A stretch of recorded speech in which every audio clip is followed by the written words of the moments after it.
Welcome to Inspire Me with Jay. This is a podcast to inspire, uplift, show forth the love of God, and help usher in the spiritual awakening. Welcome to Inspire Me with Jay. My name is Jay Spillers. Please do like and subscribe and share. And I have a guest today. His name is Matthew. He has a YouTube channel called Lamplighter, and he is a researcher in near-death experiences. He has a special interest in how the near-death experience relates to things in the Bible. So how are you, Matthew? Good. Thank you so much for inviting me on your show. So why don't you tell us about what you do specifically with the near-death experience? So I interview near-death experiencers for my channel Lamplighter. Started a few years ago, actually, because you were talking about me being a researcher. Well, I have read about 20 books now on NDEs, and I've reviewed several hundred of them.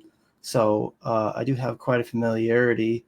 I was first introduced, actually, as a child in my home. Actually, we would talk about George Ritchie and Howard Storm, some of the first ones that came out. But I didn't have much familiarity beyond that until I got into it after I studied video production in college and discovered that I have a knack for documentary filmmaking. And in fact, I specifically felt led by the Holy Spirit to make a documentary about near-death experiences. And after I did that, and it actually became quite successful. It was actually a series. There was from 10 to 20,000 views or so per video. Then Janet Tarantino reached out to me and she told me she felt guided to reach out to me. And so it was really a wonderful experience to see God's hand working with that. And I've always found that almost all the time, whenever I'm listening to these NDEs, I find it's actually really very confirming of what I already believe, confirming about the nature of God, about the role of Jesus Christ, about who we are as spirit children of God, and many other truths that just are really made pretty clear in the near-death experience. So you come from a Christian background, don't you? Yes. So what is your background with Christianity, and how did you get, how did you see a connection between the two? Well, okay, so not sure how all your viewers will feel about this, but I'm actually I'm a member of the Church of Jesus Christ of Latter-day Saints. A lot of people would call us Mormons, but I'm also, I'm very open to, all Christian faiths, and I'm, when I would study near-death experiences, I'd also find, other Christian teachers out there, like Sid Roth. I love Sid Roth, and some of these other guys. And so I try to find common ground. I think that we have a lot more in common than we have different. We all believe in Jesus Christ and that salvation comes through him alone.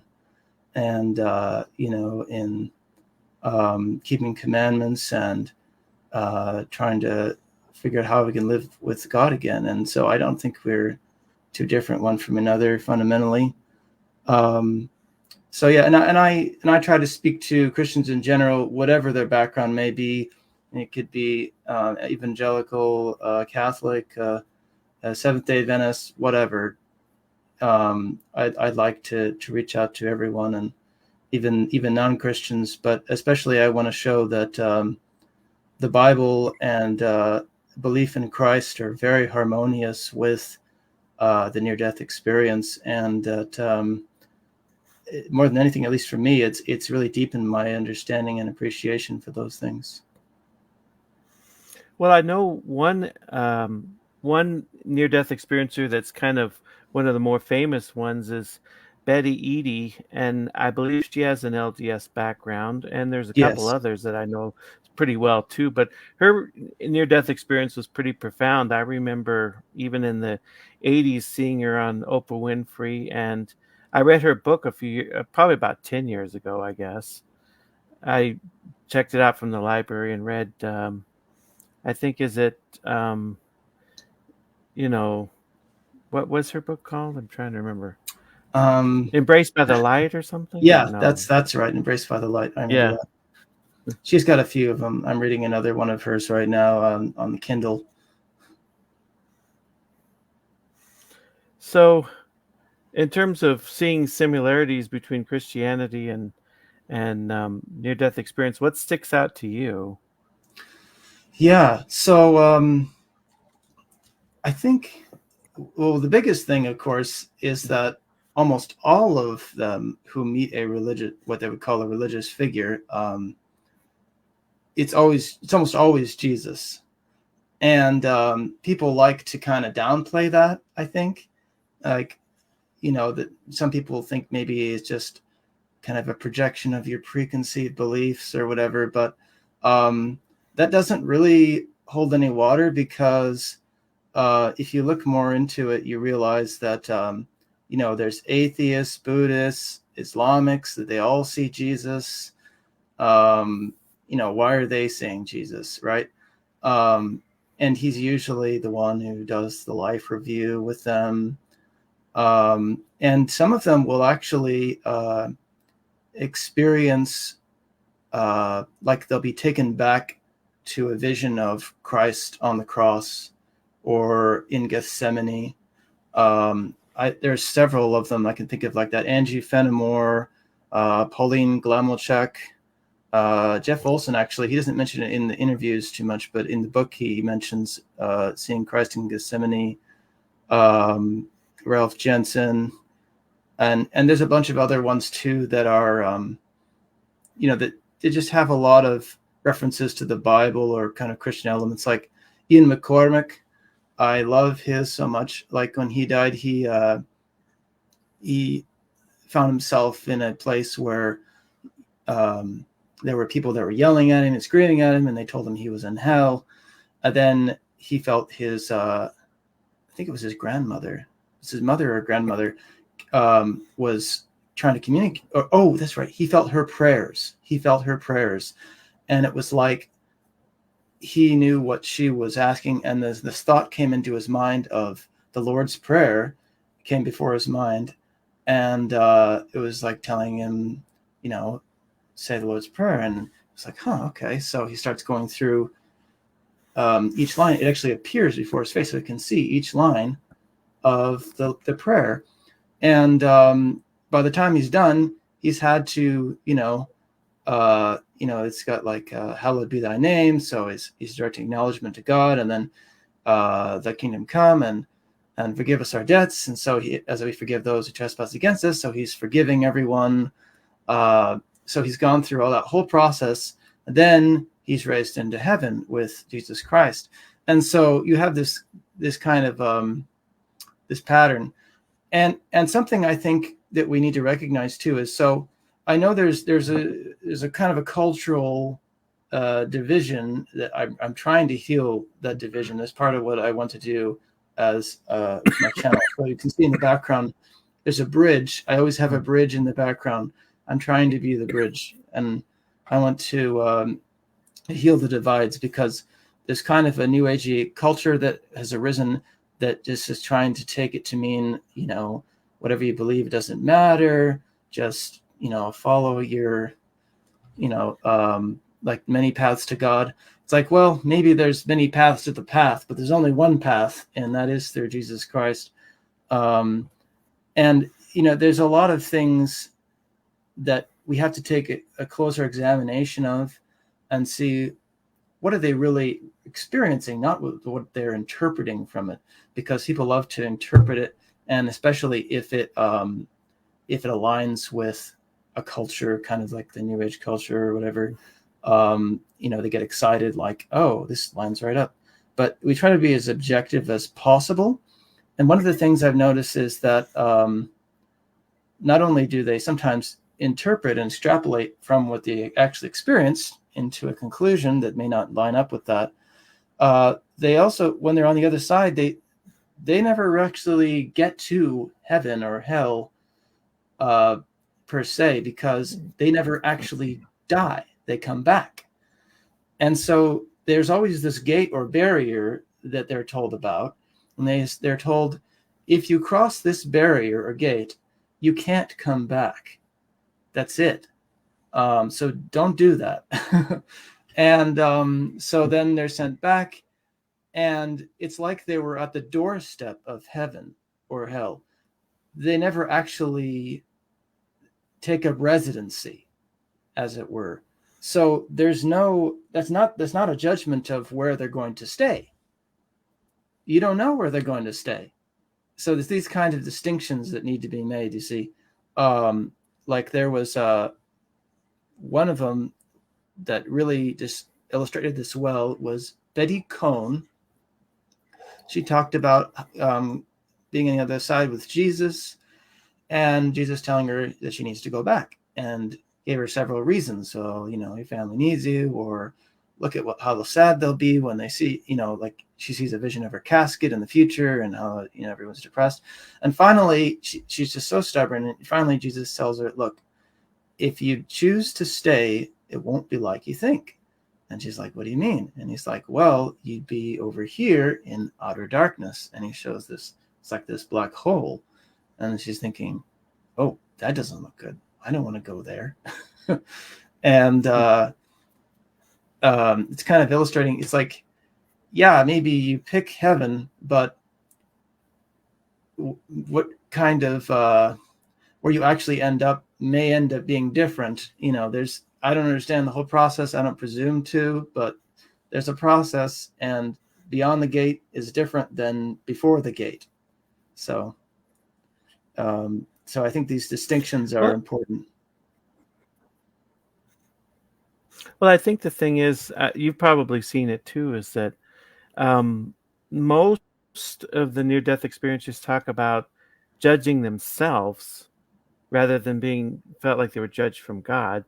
And Yes. I tried to kind of reconcile that, in my mind, because we always talk about, like in Christianity, the white throne judgment, and God's going to judge you. And I tried to see it as sort of him like in a courtroom, and he's, the judge of the court, but he's allowing the person to do the judging. He's just sort of administrating in that sense.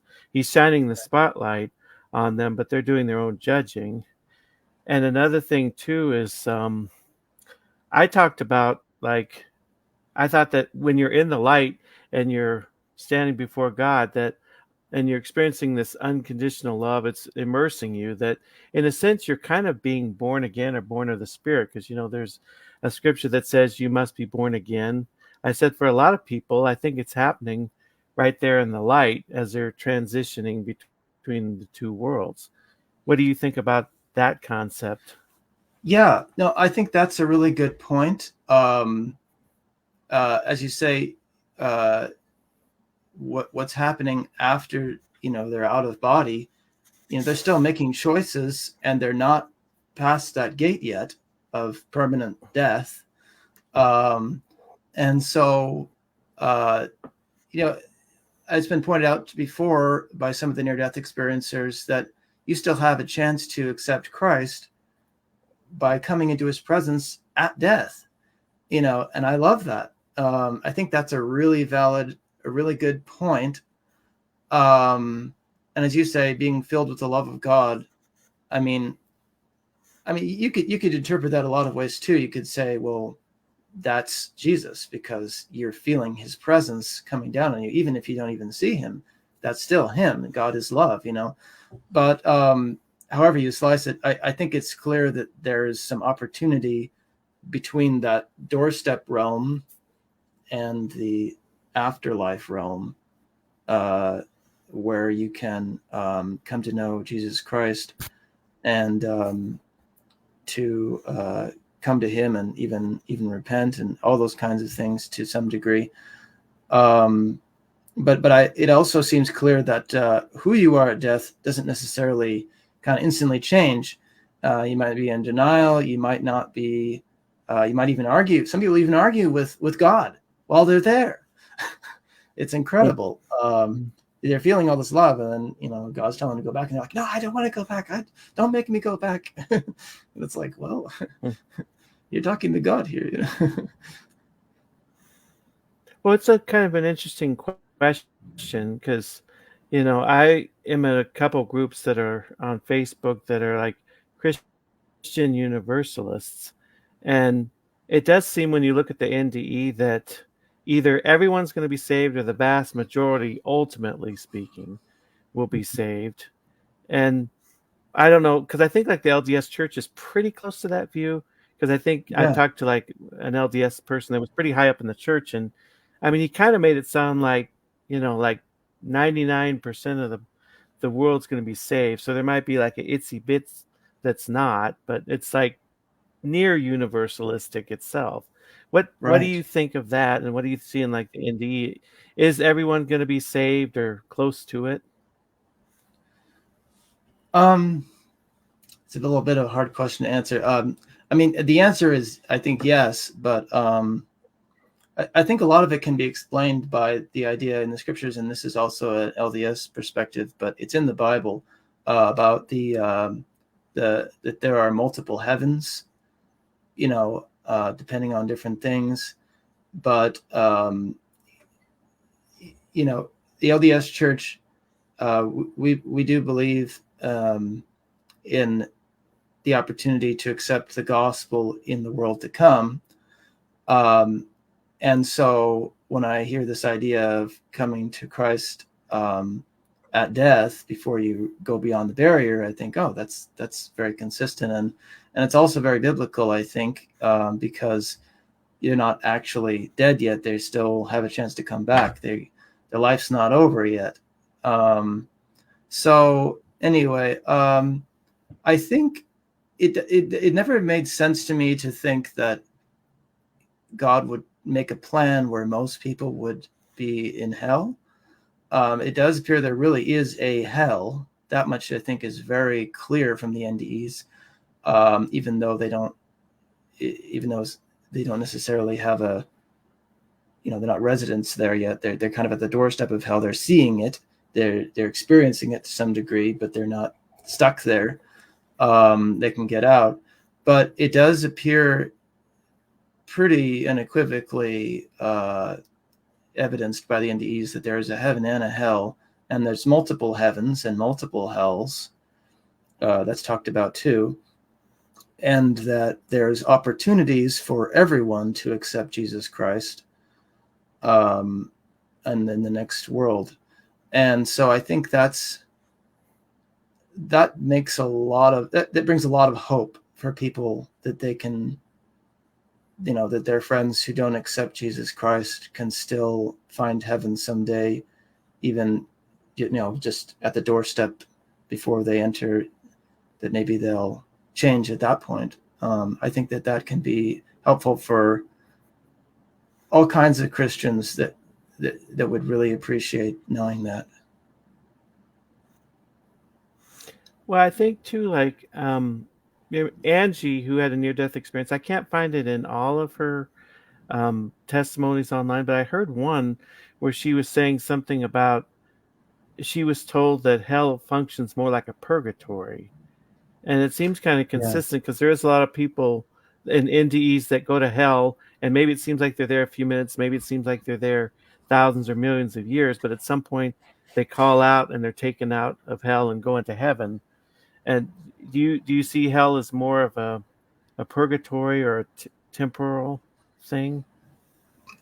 Right, that's a good question. So, well, for one thing, it's in the NDEs do describe there being multiple hells, and as you said, N.G. Fenimore, and there's some other NDEs too, I believe, that have said this, that when they were in a dark place with miserable people that you might think of as hell, they described the sense that it was purgatory, or in Angie Fenimore's case, it was the thought that came to her mind that it was purgatory, which is funny because she's LDS like me, or Mormon, and she had never been introduced in the church to the idea of purgatory. She just heard about it from, the Catholic notion.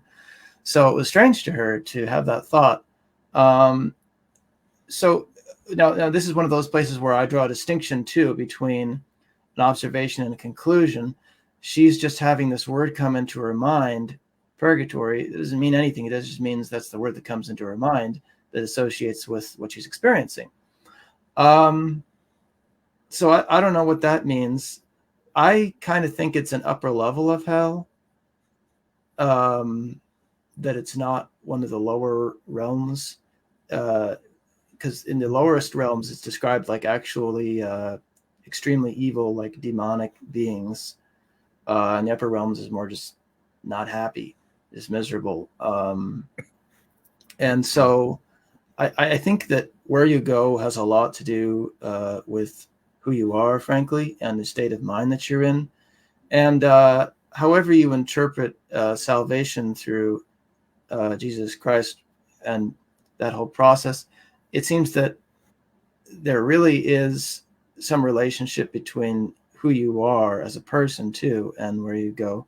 But of course, accepting Christ seems to be part of the process as well. But the NDEs aren't clear on all those details. Yeah, you just go ahead. Oh yeah, I was just gonna say, yeah, I have seen multiple levels. Like, have you ever heard of Kevin Williams? He has a website, and he was talking about like there's outer darkness, which is like the lowest realm, and then there's like levels from there, and there's like gray zones that are kind of gray, gloomy, and there's even like an earthbound hell that one of the books talked about. I think it was that one from he was in World War II. I think you had just mentioned him earlier, but he talked about there's earthbound hells where people George roam the Ritchie? earth, and that's George Ritchie. And these earthbound realms essentially sounds like what people talk about when they talk about ghosts. So ghosts are kind of in an earthbound hell. I don't know. What do you think about ghosts? Yeah, ghosts, I think there's not a whole lot that comes up about ghosts and NDEs. I've read a few that mention ghosts. Seems like ghosts are kind of what people think they are, that they're just kind of caught in something in this world they can't get past emotionally. And a lot of times it's an addiction. I know this I think is really significant. George Ritchie and also another account I read mentioned how addicts, the spirits of addicts, will try to actually jump into your body if you're like drunk. Like if you're a drunk, he saw this drunk man in a bar with these ghosts that would try to jump into his body. It's really creepy stuff.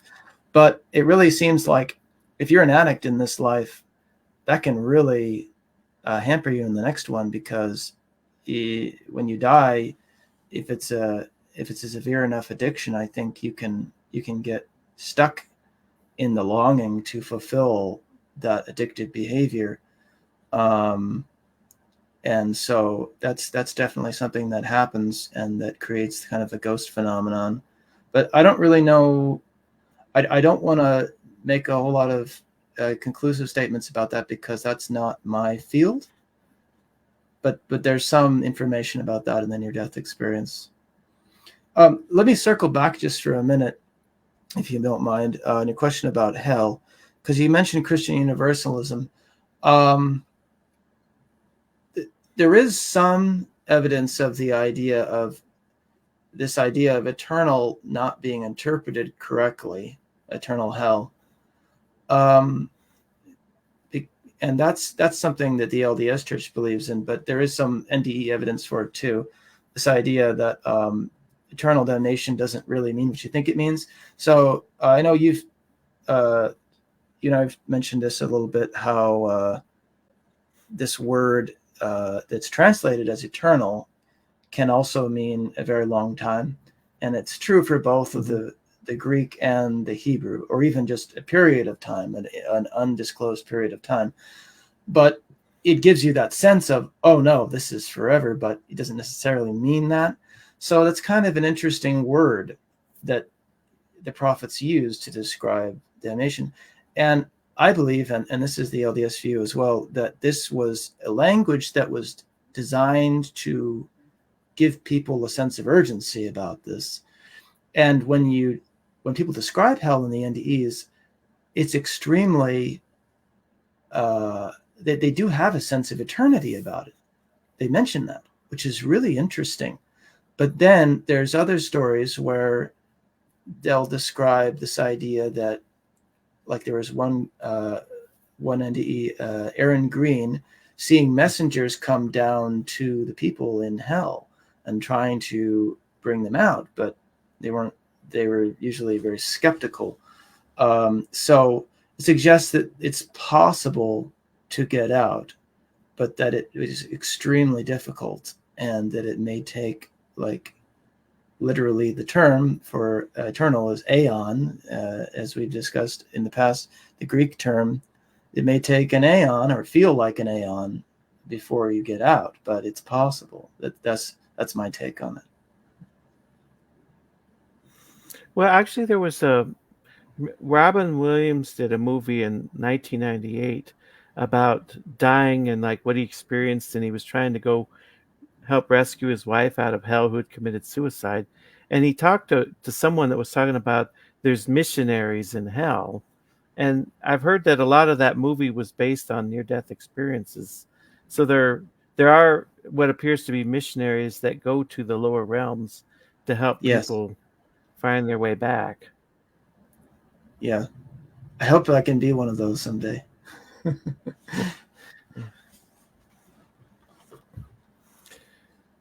So in terms of like other faiths, we sort of touched on that a little bit, because some Christians will have like a very hostile view towards other faiths, like they're evil, they're bad, they're under Satan's control.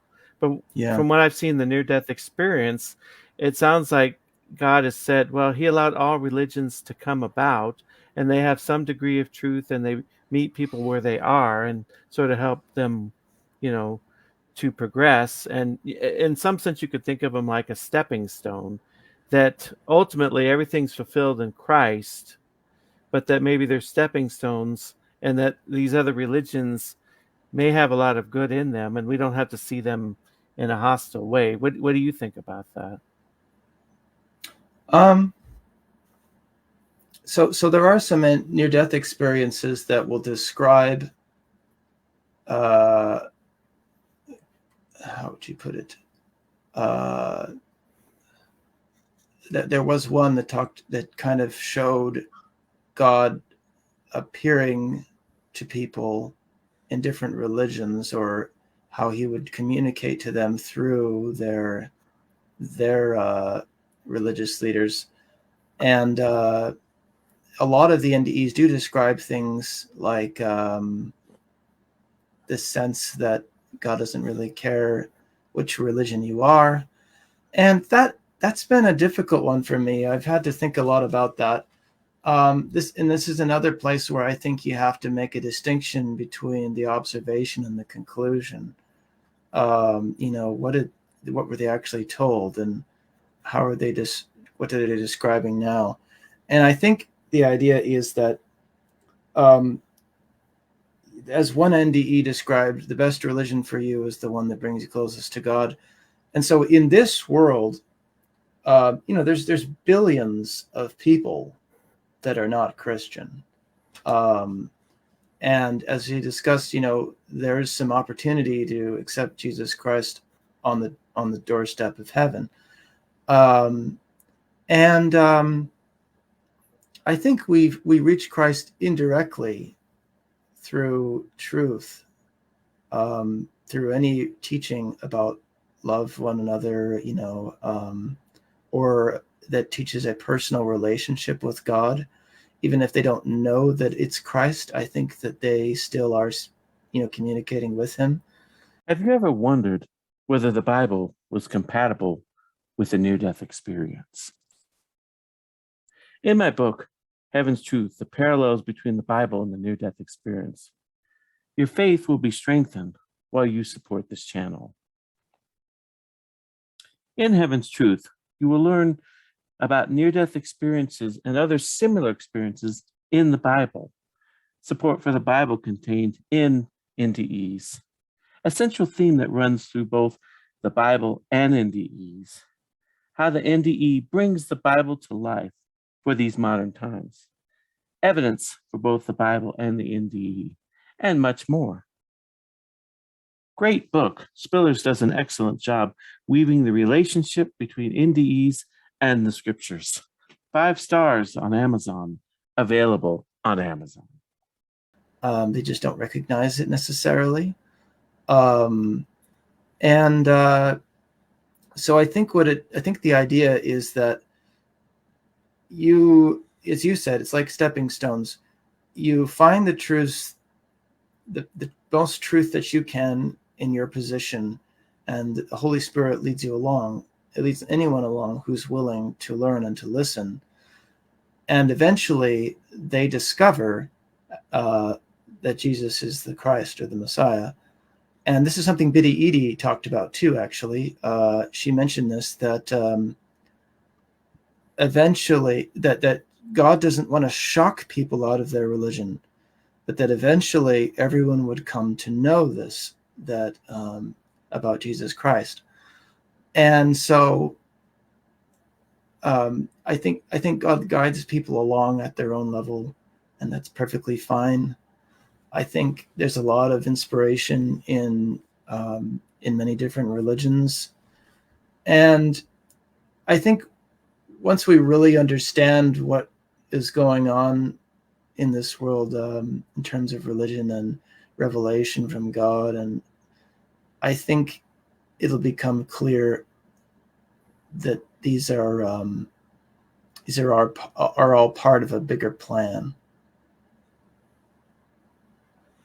But I think too, though, you think about, like, the conflict in the Middle East with Jews and Muslims, and one of the things is that Jesus will complete both those faiths, because to the Jew, he'll be their Messiah. To the Muslim, he'll not only be a prophet, but they'll find out he's the Son of God, and then he'll sort of bridge the two communities in himself. Yeah, I find that the whole Jewish-Islamic conflict to be very, very strange, because if you look at the doctrines, they're so similar in so many ways. It's just, I don't know. I feel like what happens is that our carnal-minded nature, we're so conditioned to feel defensive of what our tradition is or how we've been raised, and we're so afraid of anything different. I mean, I've had to challenge a lot of my own thinking through near-death experiences. It hasn't changed my fundamental beliefs, but it's expanded my beliefs, and it's clarified things, and I think I understand things so differently now in some ways that it's hardly recognizable. I think we just have to be able to adopt that open-mindedness. I think we're just afraid. We're so afraid that we're going to just go crazy because we have to have a foundation of belief to act. Everything we do, we have some belief. Like, even if we go to work, you believe that it's going to be important. You're going to get paid. You're going to get food on your table. Everything we do is governed by these beliefs, by faith, really. And so you challenge someone's beliefs about life. It's like, what am I going to do now? If I'm wrong, I have to build again from the ground up. And it's like, well, it's not quite that simple either. It's, it's more nuanced than that. I think we all have truth, and we all have things to learn. Anyway, I just think if we're really honest with ourselves, I think that'll be the most important thing for finding truth, is that we're just rigorously honest and humble with ourselves about what's true and what we know and what we don't know, and that'll help us to not be too close-minded and feel in this kind of conflict. Well, like one thing that I see in the near-death experiences that seems to go along with what the LDS Church teaches, and other Christians don't, really seem to know it, is it does seem to teach pre-existence of the soul. And I mean, at this point, it seems like, well, that's kind of obvious now, because I've seen so many NDEs that we existed way before we were conceived or born. But if you take it further, in some NDEs, you see the concept of reincarnation. Does that challenge your faith at all? Because I don't think the LDS Church and most Christian churches don't hold to reincarnation. Okay, let me take this one bite at a time here. So premortal world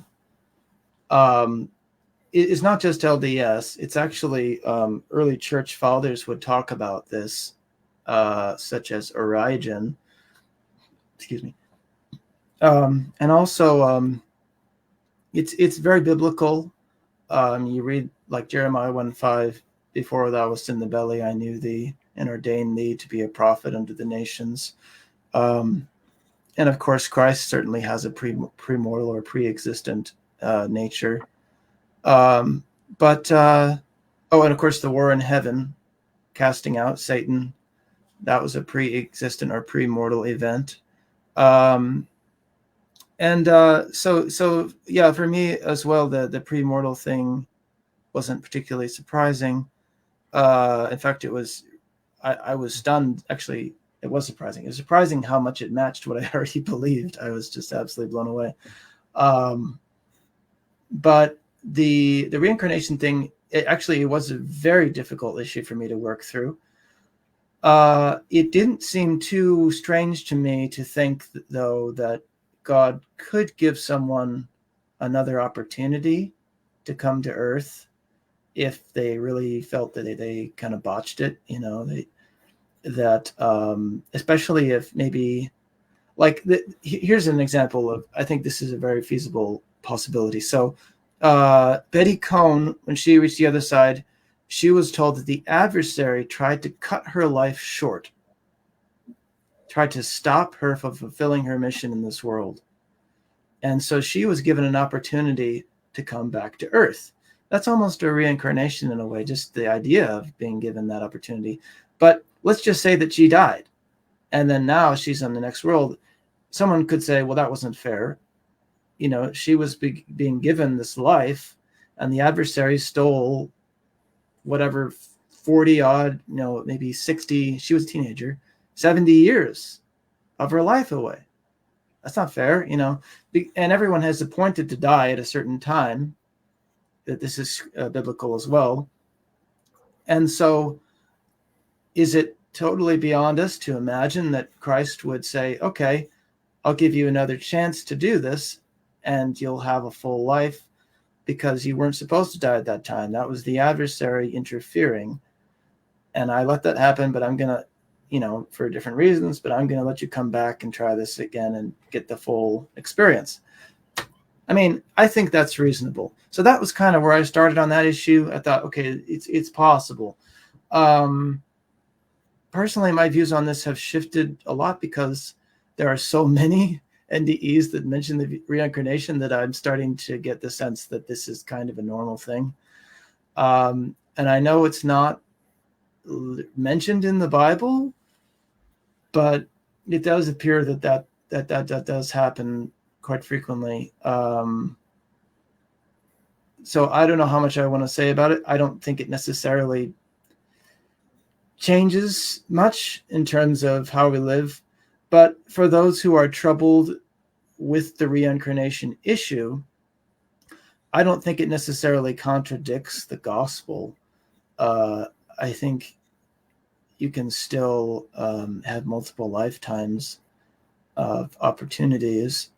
Just because it's not listed in the Bible, to me, doesn't mean it's not true. But, I come from a background where I believe that Christ has visited every nation of the earth at one point or another.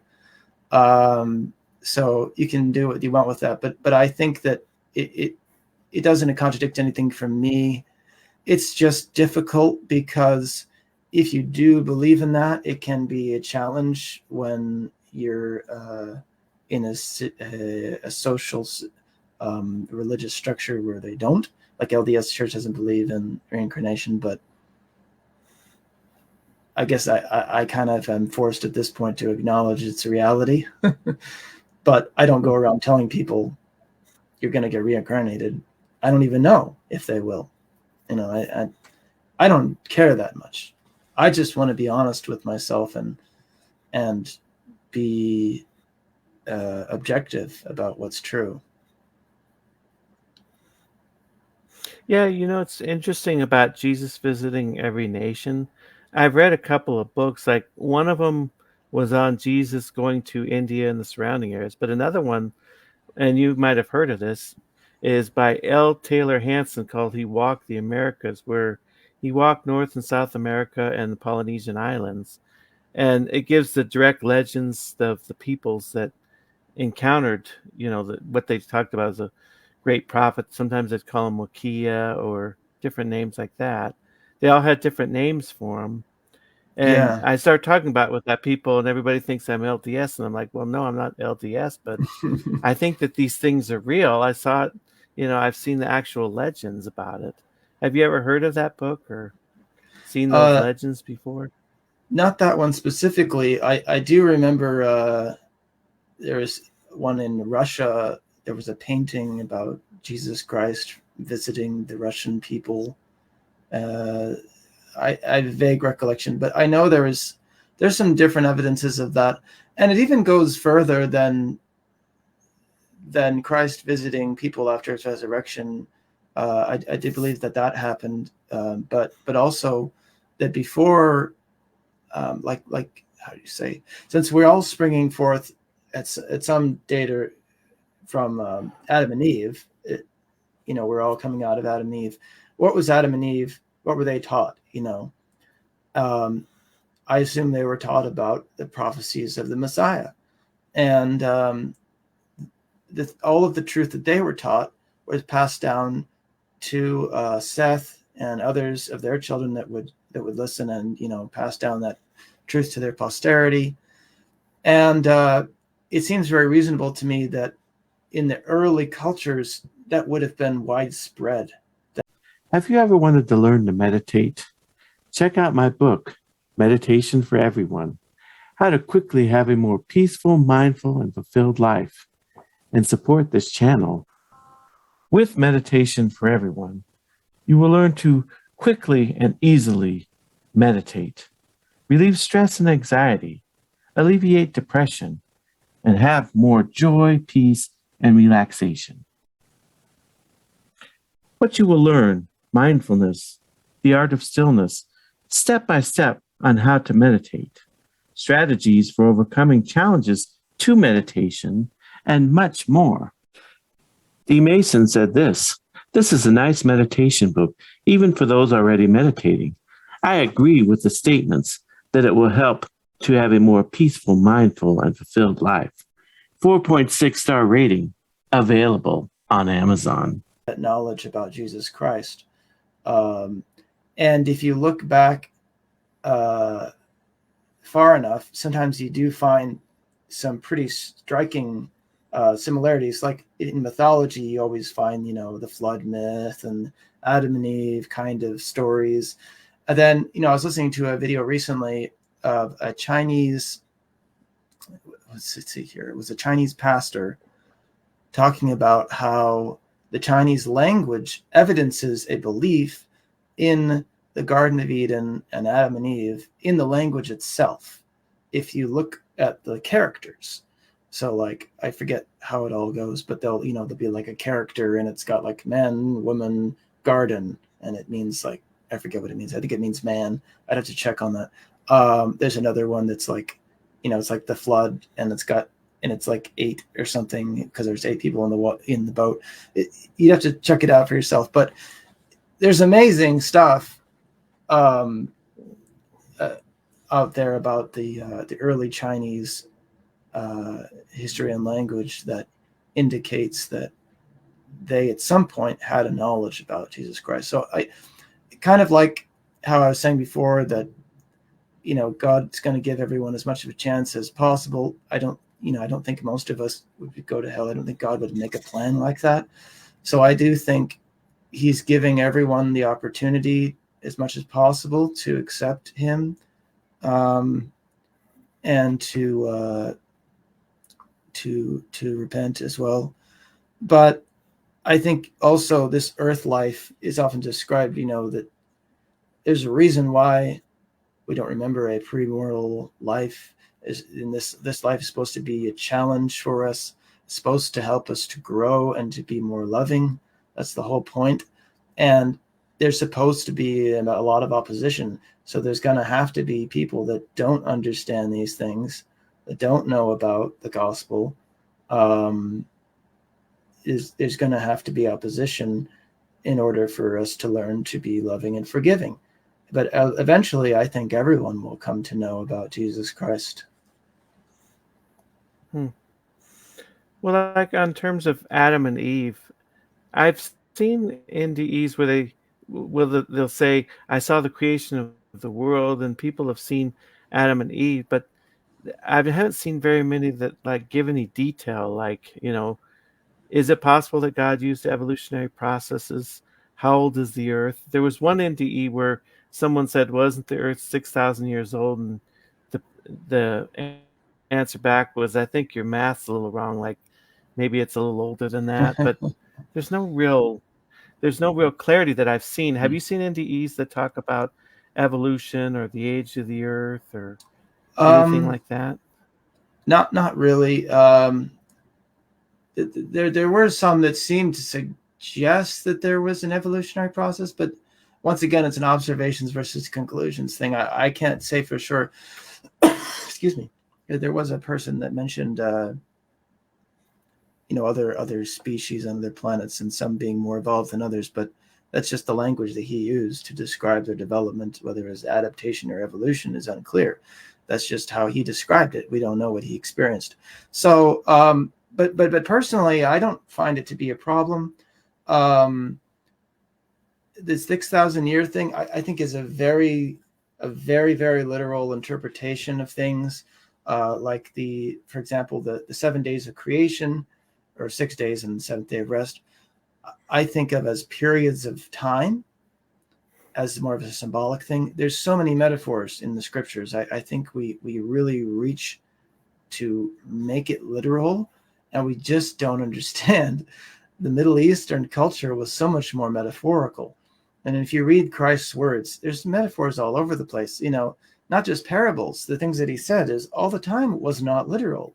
Like this idea of if thine eye offend thee, pluck it out. Of course, he doesn't really mean pluck your eye out. He just means, don't, frankly, I think he's talking about lust, but, it's like, don't go down that path, essentially. So to me, see, people like to divide between, it literally happened or it's just a metaphor. I don't think it's either one. I think there was an event, of creation. There was an Adam and Eve. There was a flood, but the details, it might be metaphor, it might be literal. It's like a figure of speech or a storytelling device to try to wrap up a very long period of time or a very huge event into a kind of a short symbolic narrative, as I see it. So that's just hard for people to comprehend, because we don't normally do that in this culture. We don't normally, describe a story that actually happened in a symbolic format. This doesn't happen. So it's not the way we think. So I just think we make a lot of assumptions about, how creation happened and how it all works, and literally how much time it took based on the biblical record. But it's not necessarily literal. And I'm not saying it's not true, because it is true. I'm not saying, and the New Testament is a lot more literal than the old, than than the creation story and things like that. And the Old Testament in general, I think, is a literal account of events. It's just that certain kinds of stories are best told in that kind of compact symbolic format. I don't know if this is making sense. Well, I think in terms of like aliens, what do you think about aliens? It seems like too that I don't. I mean, I can't say definitively, but it seems like the LDS Church, in terms of some of their beliefs, would be more predisposed to the idea that aliens exist, and that because it's like if you reach the highest heaven in the LDS belief, don't you sort of get your own planet? So it would sort of fit with the idea that there are other worlds with planet, or other beings on worlds that exist in the universe, other planets that are inhabited. What do you think about that Um, from LDS and from the NDE perspective? okay. So I'll start with NDE, since this is my subject of research here. So the NDE perspective is, I mean, there's a lot of NDEs that talk about other planets with life on them, a lot. And Howard Storm said there's all kinds of intelligent life, and that they're all God's children. He created all of them. Um, and So, as an LDS member, that was not a surprise at all, because we were already taught about that there were other planets, and that God had planted other Adams and Eveses, as it were, on those planets, just like us. And it seems reasonable. I think we kind of know by now scientifically that there must be some other life in this universe. It seems kind of egocentric, or just kind of strange to imagine that we're the only life forms, and to think that we're the only intelligent life forms, I think, is also kind of crazy. But it's a lot to try to swallow, because it almost begs the question of consciousness itself. It's like, what does it mean that you're an intelligent being? And anyway, but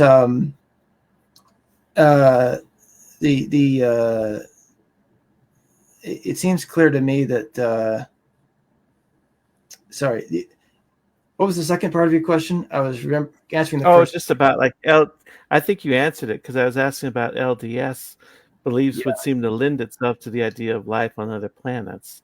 Yeah, definitely. No, that's actually, that's part of a doctrine, actually.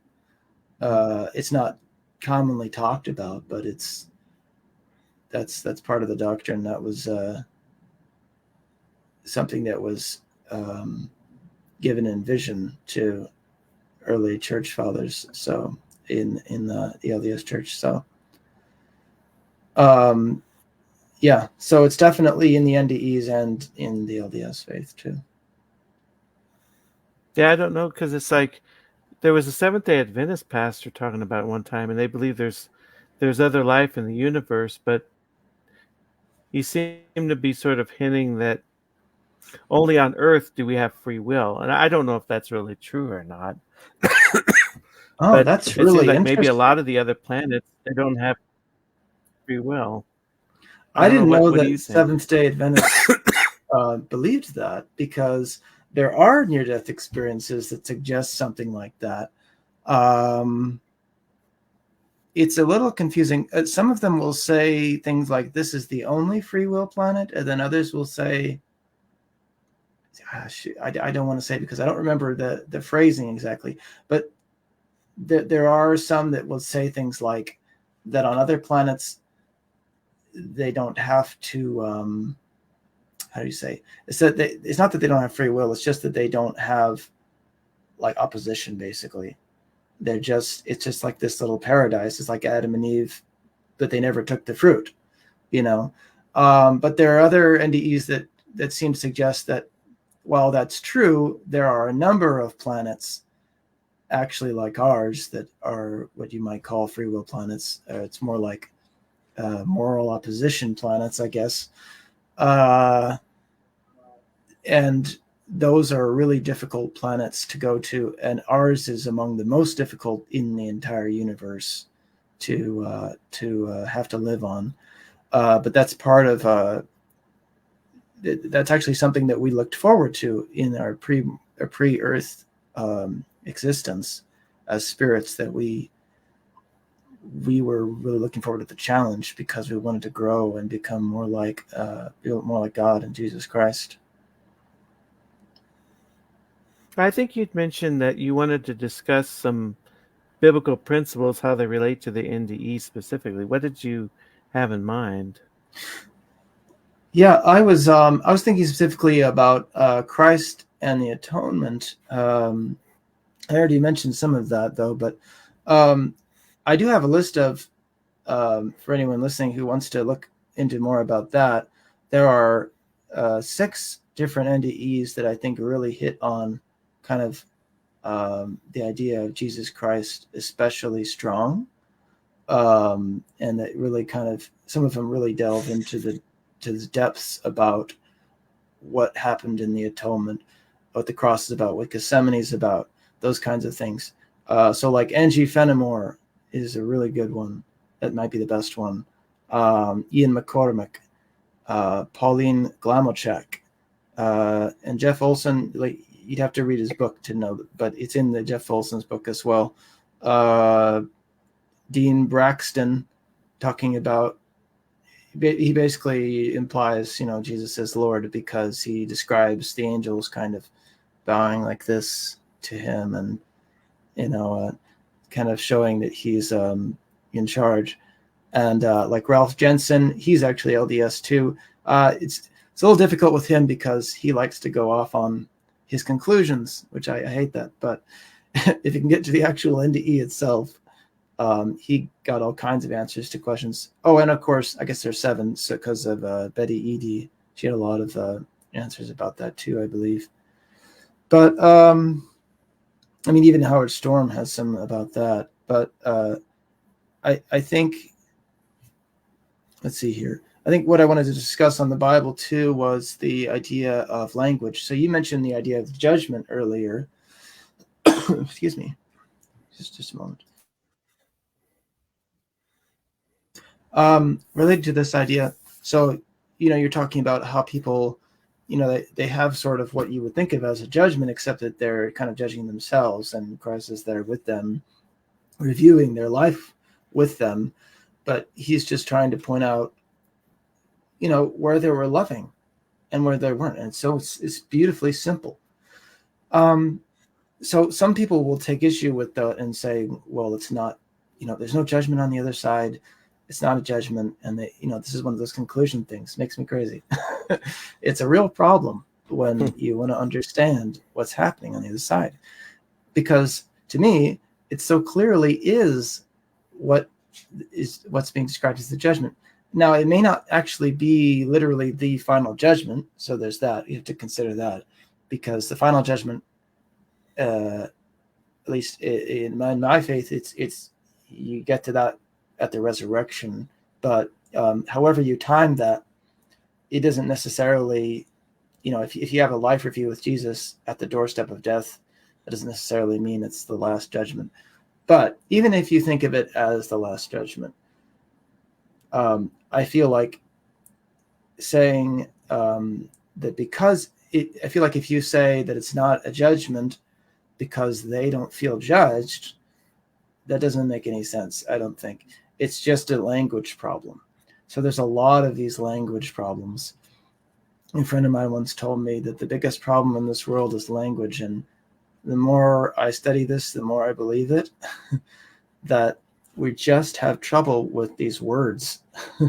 And, we're looking at the Bible, an ancient text that was written in Greek, Hebrew, and Christ's words, they were spoken in Aramaic.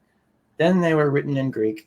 Then they were translated in English in 16th century English, or 17th century English, sorry. And then after that, we took those translations and tried to make new translations based on what we concluded previously. And anyway, it's a mess. It's a real mess. And it doesn't say anything about, whether the information that's been translated was right or not.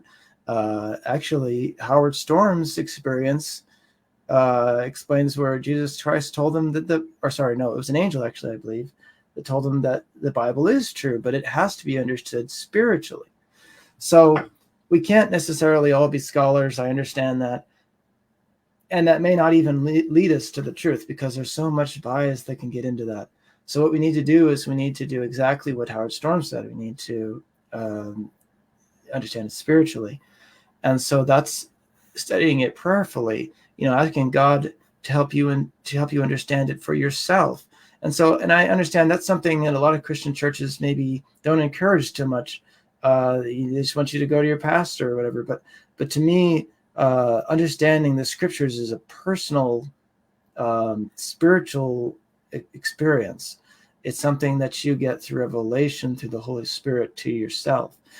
And you can gain a lot of knowledge through that. And it takes practice, and it takes time to learn to listen to that spirit. But it's definitely possible. I've had my own experiences like that I've been studying the Bible, and I'm praying about, what does this mean? And there's a thought that comes in my mind, and it's like, whoa. The thought will be so clear, will be so much more genius than anything I would have been thinking. And I know it's God, as I can feel it. And that's hard to explain until you've experienced it, but that's possible. And so I think we need to approach the Bible spiritually, and I think we need to kind of put away our assumptions. And I know that's scary, but you kind of have to suspend your preconceived notions a little bit about what these words mean. And, words like judgment, words like wrath, or fear of God. And, fear of God, if you look, I think the scholarship does help. If you look at the word fear that's been translated, it can also mean awe and wonder. How about the awe and wonder of God? Doesn't that make so much more sense? I think it makes a lot more sense. But it's like this word eternal. I think it was chosen for a reason, because if you are wicked, if you are, well, I guess we're all wicked to some degree, but if you're really caught up in the world and you don't care and you're not willing to listen, but a prophet comes and says, you better walk in the fear of God, and maybe that word can be translated as awe and wonder, but maybe it suggests to your mind kind of a sense of urgency again. It's like, oh, God's powerful. He could strike me down, And so if you're that kind of position, it's very useful to have something more urgent, like, this possibility of hell or things like that. But nowadays, I think we're in a different time in history where that's not as important. I think it's more, I think we're more ready now for a closer relationship with God, for a clearer sense of God as a being of love. And it doesn't mean that we're not gonna, before the end times, there's going to be wheat in the tares. It doesn't mean that we're going to be 90% wicked people. There's going to be a lot of people that I think are going to be some of the best people that have ever lived on the earth, some of the most spiritual, most loving people of all different faiths that have ever lived on the earth. And then there's going to be people who are just extremely, extremely wicked, and they just don't care about anything spiritual, and they just want to be carnally minded all day long with whatever their impulses tell them. Anyway, so I think, don't make assumptions about the language if you can help it. Be prayerful. I think the NDEs are really worth considering, and don't be afraid that your viewpoints may not match those around you of your faith. It's okay, because if you're seeking the Lord and you have the Holy Spirit with you, He will guide you correctly, and you'll find your way through.